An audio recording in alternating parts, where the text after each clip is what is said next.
My friends, we're back at it again with another video. 5 bad habits to break in 2024 and how to do it. Kick them before it's too late. Little disclaimer, I'm going to talk about 5 habits I personally struggled with and I personally conquered. So I know there's a lot more bad habits out there that you have to conquer somehow, but I'm not only going to talk about the stuff I personally have experienced, and let's get right into it. And the first one, and probably the biggest one for me personally, is weed. I used to smoke a lot of weed. I started out when I was 16 years old. I smoked my first joint with a friend, and since then I smoked weed till I was 23 years old. I'm 25 now, and yeah, it was not always a big problem for me. When you're young, it's like, oh, it's cool. I find it you find it cool, you find it nice. You are not seeing it as this big problem or enemy or something like that. It's just something cool you do, and you like it. You hang out with your friends, smoke some weed, it's fine.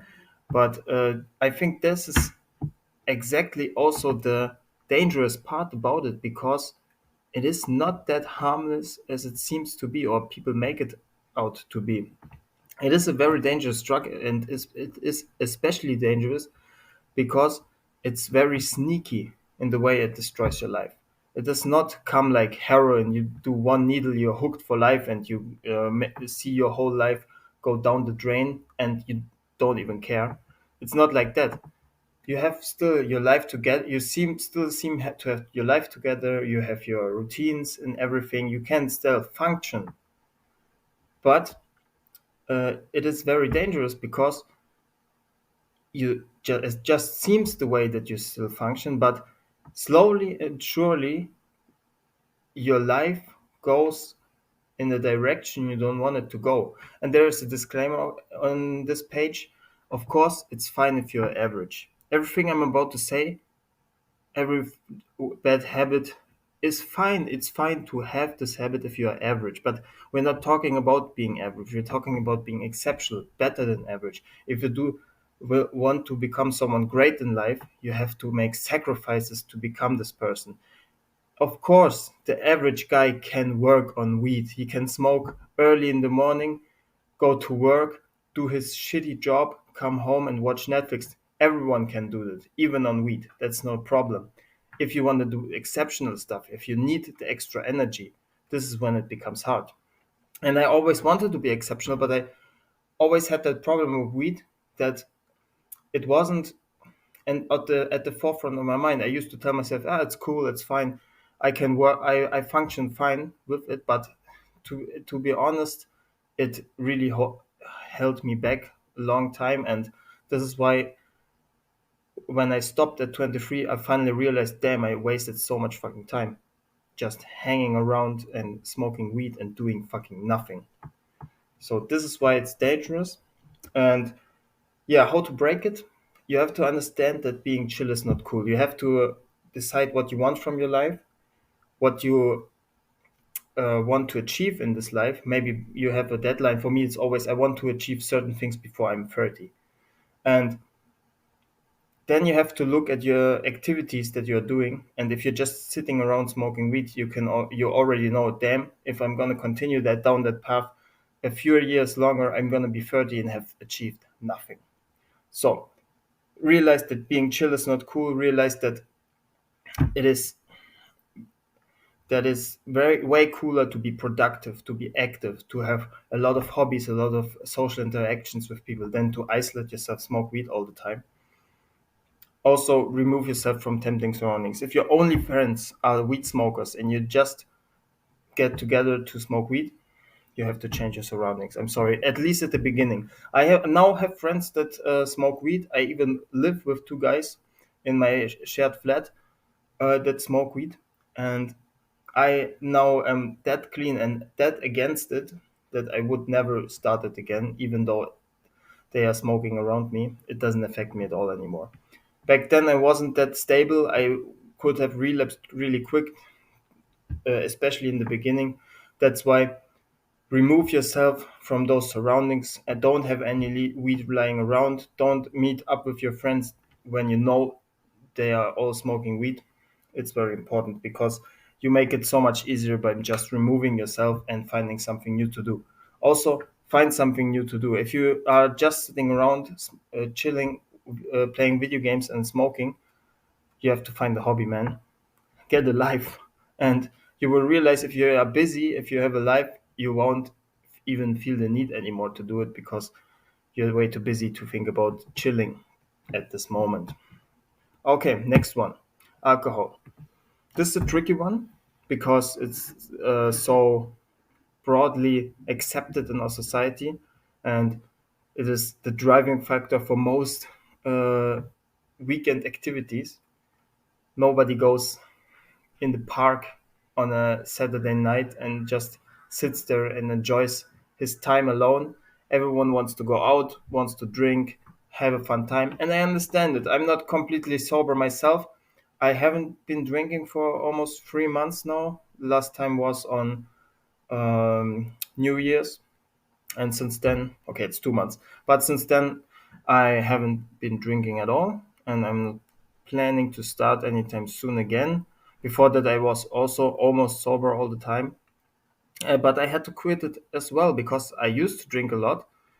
And like I said, it's very hard to do because it is the driving factor behind a lot of fun activities you can do in your week, on the weekend, to socialize, to meet new people, to have more fun with your friends than you already have. It's great. But also, it's very, very dangerous because you can fall in this loop of going out every weekend and it becomes your whole life that you only want to do those things and you only want to do go drinking and you are waiting for this one night a week where you can go let loose and all this other time you're just isolating yourself. It's also very dangerous. I think a lot of people know it. So how to kick it? Go to the gym, go boxing. You have to replace it with something you care more about.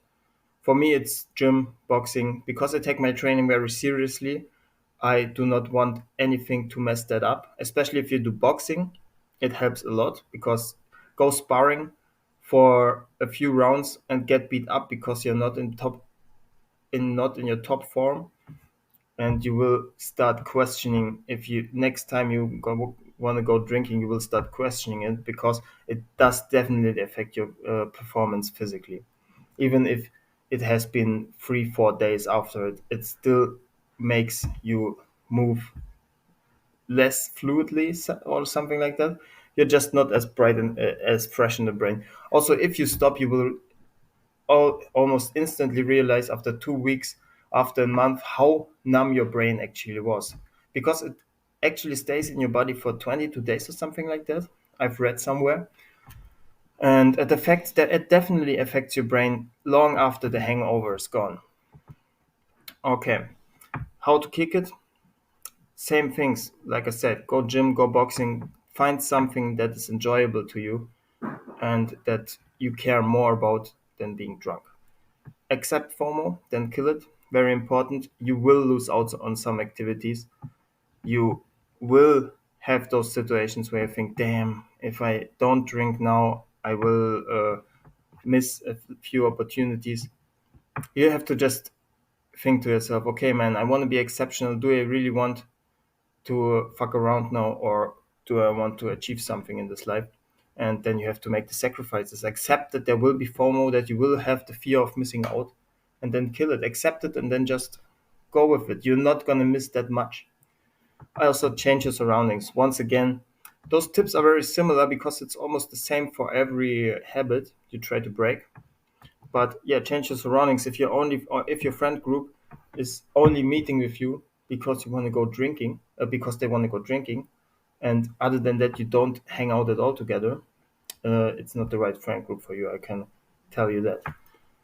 Also, this one, drugs in general. I've never done any chemical stuff. I never done cocaine or shit like that, so I cannot talk about it that much. I won't. I don't want to. but I think it's pretty clear that this shit fucks you up. I actually had the opportunity to do it a few times. Back then, my friends tried to do it, wanted to do it, and I was standing around with them, and I had the opportunity to do it, to try it. But back then, it was one of the best decisions I've ever made. I said to myself, I know addicted, I am an addictive personality, and if I try it out just once now, it will not stay this one time.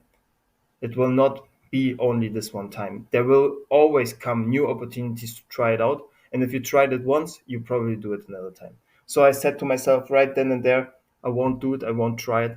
And it has been the best decision of my life, because now I see all the guys that tried it back then doing it over and over again and more, while I am still clean and don't have any interest in starting now. So stay away from that stuff, guys, but I don't have to tell you that. All right, social media. If it's not getting you paid or getting you laid, kick it. Quote from Jack Hopkins. He already talked about this topic, but yeah, you can use Instagram and every other social media in a very productive way. But if you do not create anything on the app and only consume other people living their life, you should kick it immediately. So, um, how do you do it? Yeah, so pretty simple. You have to accept the FOMO, then kill it. Once again, if you delete the app from your phone, you will feel like, damn, I'm missing out on so much information or on what other people are up to. This goes away after like 1 week, 2 weeks. You haven't used the app, it goes away, and you feel like this much more free. It's like this anxiety, and it goes away pretty quickly. You just have to stay off it for some time. The best way is to really just delete all the apps. All this other stuff, yeah, I will control myself and just look for 10 minutes a day. This doesn't work, man. Those apps are designed to make you addicted to them. And if you don't, and if you have them on your phone, you will find a way to use them. So delete it all from your phone. You don't have to do it forever. What I do is I still use Instagram, for example, but I do it very carefully. I deleted all those social medias from my phone, so I don't have any of it on my phone. So, and if I want to post a picture, for example, post some content, for example, then I'm gonna download it, upload what I need to upload, check maybe for 5 minutes what I have to check, and then delete it once again. This way, I have very good control over how much time I spend on Instagram. My screen time went down like 5 hours since I started doing this, and I haven't felt better since. So it is great. This way, you have like, you know what I mean. Let's get to the next point. It is just pointless, guys, to just consume all of them. If you're using it to create stuff, if you are actively creating value for other people on this app and making money or getting uh, texting with girls or stuff like that, it's fine. But if you're not using it this way, just delete it from your phone. You will not die if you're not staying on Instagram for a month. Okay. Next one, pretty clear, jerking off is bad for you. Everyone knows it, especially the use of porn. I mean, if you do like every 4 weeks, just release some pressure without watching any content to it, I think it's fine. I don't know. Has everyone has to decide themselves. But the use of pornographic content is the dangerous part about it. It fucks with your brain chemistry, with your dopamine. You're basically training your body to get off on watching other people have sex. You're basically training yourself to be a cuck. So who wants that? Not myself. So I kicked it. It was not easy, but it is possible. You can do it too. Uh, Important things to note about this is the social media detox will actually already help, because if you're already into consuming a lot of content daily, sitting on YouTube watching YouTube videos, sitting on Instagram watching Instagram reels, maybe a little bit of TikTok as well, You're already consuming so much content. Your brain is already trained. Your dopamine is already seeking for the next video, and then the porn is just the tipping point. It's just the icing on the top. If you reduce all the other stuff, if you don't watch any YouTube videos, if you don't have Instagram, TikTok, any social media on your phone, and you have actually some stuff to do, you won't think about this stuff at all that much anymore. It's pretty simple. If you think about it, it's simple but not easy. It's for a lot of people it's very hard. This is why it's on this list as well. And yeah, wean off, quit cold, wean off. What I mean by that is slowly reduce the dopamine released. Go maybe from like first delete all the social media. Like I said, the whole content consumption is playing into that. Next, if you're watching like there are some crazy people they watch like an hour of extreme stuff out there, and they wonder why they can't quit cold, because your brain is just fry for an hour straight. You're frying your brain cells with extreme content, totally overstimulating, and then you ask why you can't quit cold. Reduce it. But if you can't quit cold, reduce it bit by bit by bit. So start watching less. Start watching less intense stuff. Uh, Go down to only a few minutes. Go down to maybe a few pictures only. Then you maybe read something erotic or something like that. I don't know. I quit cold, so I cannot tell you exactly, but don't watch this over-stimulating, intense stuff for multiple hours a day and then wonder why you can't quit it cold. Reduce the dopamine release in your brain. Let your brain naturally come back to its baseline of dopamine production, and then you can quit it, and you won't have those extreme feelings of you need it. Okay. Also, avoid temptation. If you're sitting at home Friday night and feeling lonely, feeling boring, that's a sign for you to get the fuck out of your home and get out there and talk to people, do something, maybe go for a walk. Don't sit at home and try to, oh, I'm trying to not get a life, man. That's also the next point. Change your lifestyle. Often it's just because you're bored as hell. You don't have anything else to do. And this is why you try to get some dopamine in your brain. Get a life. If you're a busy man, if you're a busy person who has stuff to do, you have to be there. Then you have to go meet this person. Then you have to train, work out, bam, bam, bam. Your schedule is tight. You don't have time for that shit. You won't even, and if you don't have time for that shit, you won't even think about it because you're busy. Your mind is busy. Your dopamine gets released from your work, not from consumption of other people doing shit.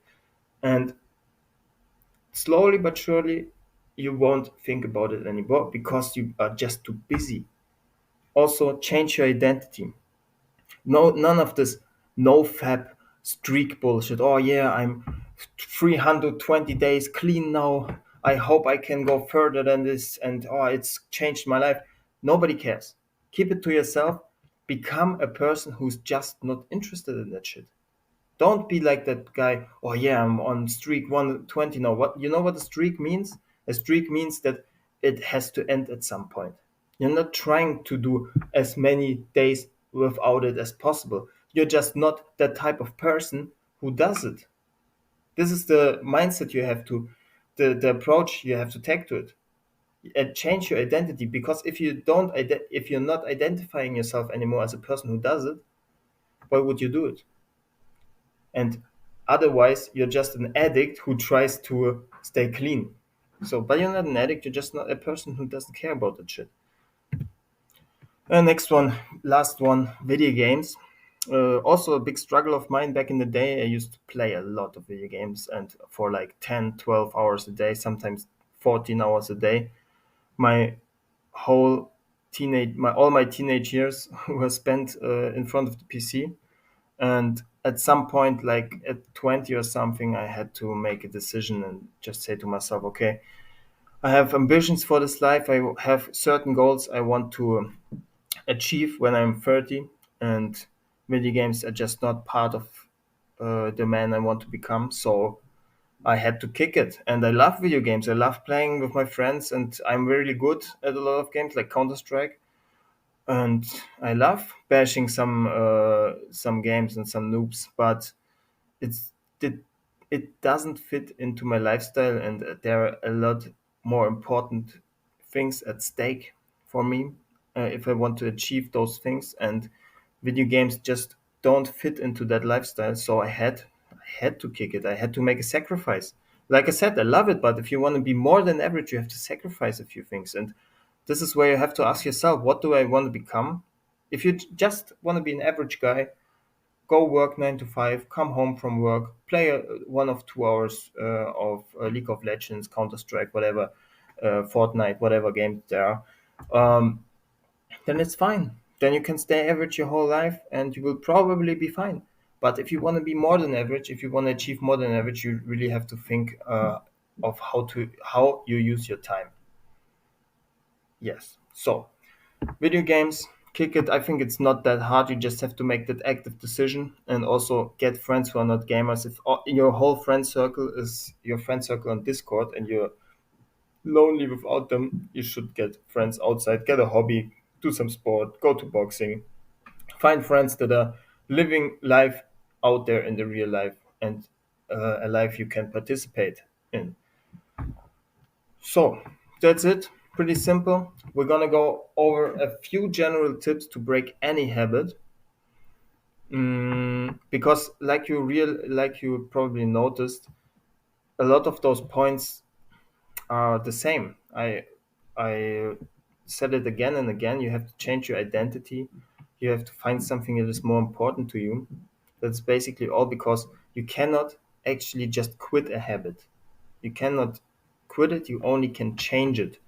And I won't go into it is a fact. I won't go into the detail why that is, but I can recommend a book to you, The Power of Habit. I read that when I was young, and it really helped me understand how our subconscious works and how we form and create and build habits and keep them, and what makes us addicted to certain things. Can really recommend you reading that book if you want to find out a little bit more about your subconscious and how this stuff works. Yes.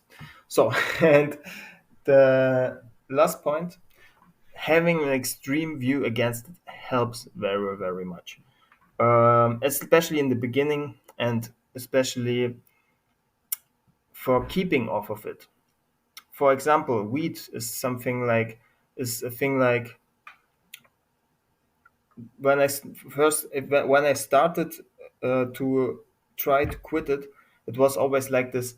Okay, I actually love it, but I have to quit it because it's not good for me. I love it. I love to do it. I love to chill. Um, I love the feeling of it. And when I achieve all my things, again go back to it because it's just that nice.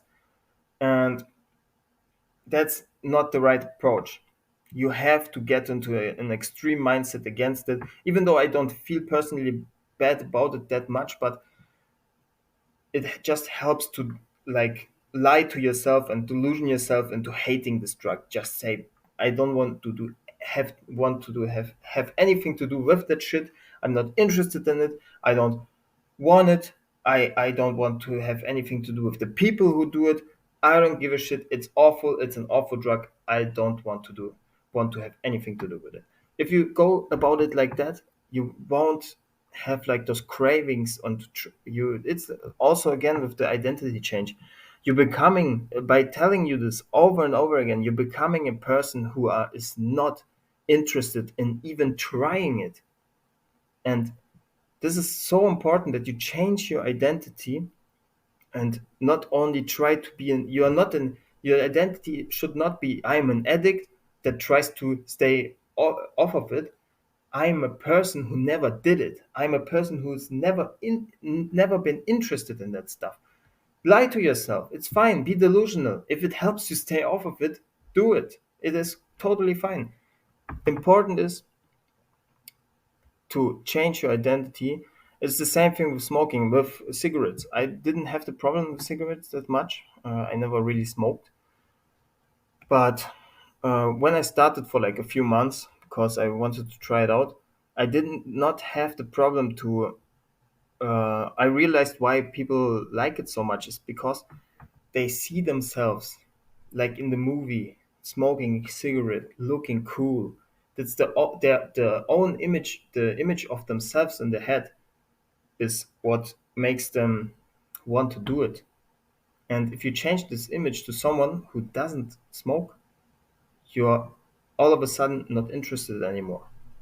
It's that powerful. This is why changing your identity is the most important part. Don't have the identity of someone, of an addict trying to stop. Have the identity of someone who doesn't do it in the first place. And that's the perfect way to end this video. I wish you good luck. Quit those things in 2024. Don't stop. It's very important. And if you want to have an above average life experience, you can only do so when sacrificing a lot of the things that are quite nice sometimes, especially alcohol. Weed is probably nice as well, but you have to just kick the stuff if you want more out of this life. You have to decide, do you want fun now and a shit life in 20 years? Or do you want to sacrifice the stuff now and have a great fucking life in 10, 20 years? It's that simple. You have to make this active decision and then see how you can manage to quit it. And I hope I could help you with this video. See you in the next one. Keep trying, guys. Keep hustling, man.